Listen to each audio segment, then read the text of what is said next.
Spyderco Stretch 2 lightweight sprint run in V-Toku2 carbon steel with the stainless steel 410 SUS laminate. This is a sandwiched blade. You can see the line 3/4 of the way down right above the edge there. What's cool about that is you could patina with natural use. That bottom part of the blade where that line is will patina, and a lot of people force it. You know, they put mustard on it or something acidic to cause the patina, you know, to form. I was going to do both of these knives together, the Stretch 2 G10 that I did yesterday, but both of them are still available, so I think they deserve their own videos. This was a run of the Delica 4, Endura 4, Stretch 2, lightweight, Dragonfly, Manbug, and Ladybug for this V-Toku run. It's funny, on a lot of the sites it shows SUS 310 stainless steel. It's actually 410. Knife Center still has it. The Maps 9747, Knife Works, St. Nick's. There are others out there that still have them. The V-Toku2 is a steel similar to 52100, where 52100 has more chromium.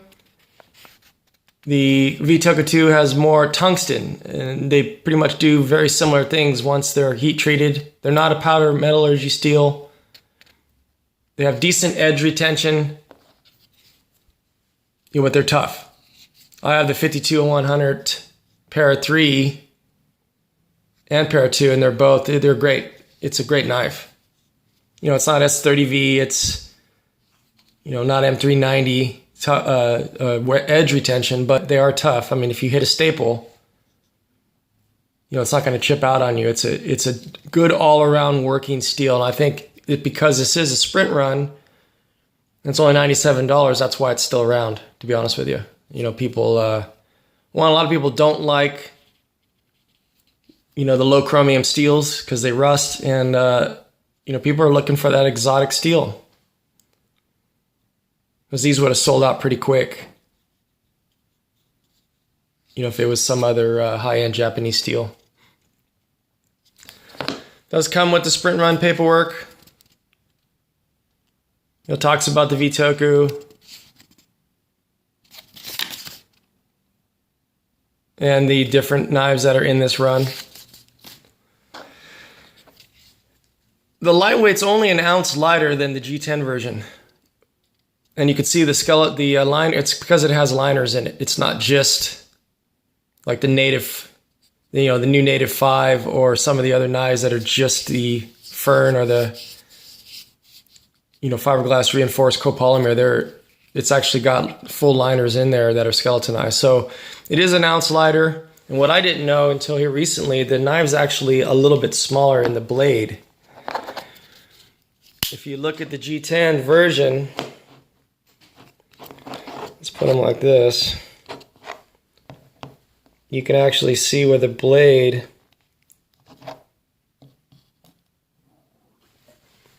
you know, on the G10 version is just a little bit longer. Everything else is pretty much the same. I didn't know that until recently here, you know, when I was looking at the knives. So I haven't actually used the V-Toku yet, but, you know, watching Big Brown Bear's video on the steel, and I think I watched Cedric Aneta's cut test. It's going to be similar to 5200. You know, it's a good all-around working steel, and if you don't mind the patina, you don't even need to mess with the bottom. And just remember that you are going to scratch this stainless steel. It's, you know, it's not a super tough stainless steel, so when you use this knife, you're going to get a ton of scratches, you know, just cutting through cardboard and everyday material. That, you know, I heard people complaining about that. You know, that's what the knife's for. I mean, if you're going to decide to use the knife and not keep it as a safe queen, it's going to scratch. I mean, that's what that cladding does with the soft stainless steel on the outside. Now, like I talked about with the Stretch 2 G10, you know, great ergonomics. The knife was originally designed with input from, you know, hunters. It's Sal's take on a folding hunting knife. If you look at the belly with the drop point blade.